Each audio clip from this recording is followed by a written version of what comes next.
এদের পর বেশ ফাঁকা রাজধানীর বাজার। পাশাপাশি কোরবানির কারণে সোনালী ব্রয়লার মুরগির দাম কেজিতে 20 থেকে 30 টাকা কমেছে।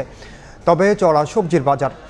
কাঁচামরিচ বিক্রি হচ্ছে 250 টাকা কেজি। সপ্তাহ ব্যবধানে পেঁয়াজের কেজি 10 টাকা বেড়ে 90-এ ঠেকেছে।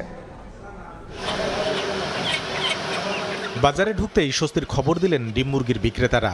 জানালেন ডিমের ডজনে 10 আর সোনালী ব্রয়লারের দাম কমেছে কেজিতে 20 থেকে 30 টাকা।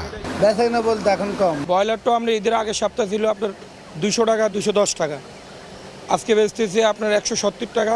মোটামুটি কিছুটা কমছে। লাল ডিম বিক্রি করেছিলাম 160 টাকা, আর ঈদের পরে বিক্রি করতেছি 150 টাকা করে। সবজির কাছে যেতেই কর্পূরের মতো উড়ে গেল দাম কমতির সুবাতাস।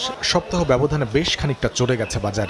গাজর, শসা, টমেটো বিক্রি হচ্ছে 140 থেকে 160 টাকা কেজিতে। শসা, টমেটো, কাঁচামরিচ, গাজর এগুলোর দামটা তুলনামূলক অনেক বেশি। কেজিতে 5-10 টাকা বাড়তি প্রত্যেকটা।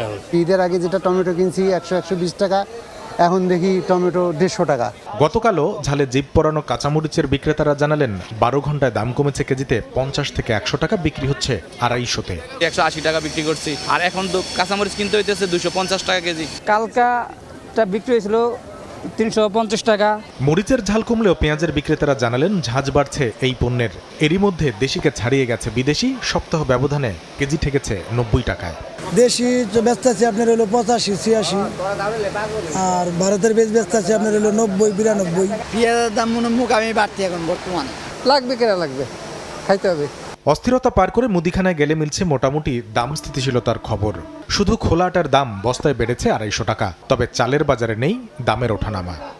দাম তো বেশি, বাজার তো চড়া। খোলাটা এতদিন 40 টাকা বিক্রি করতে পারতাম, এখন হচ্ছে 45 টাকা বিক্রি করা লাগে। টুকটাক মানুষ আসা যাওয়া করতেছে, এরকম টুকটাক বেচা কিনা হইতেছে। বরাবরের মতোই ক্রেতা কম মাছ বাজারে। তারপরও সাপ্তাহিক ছুটির দিনের অজুহাতে খানিকটা দাম বাড়িয়ে বসে আছেন বিক্রেতারা। কামরুল হাসান সবুজ, সময় সংবাদ, ঢাকা।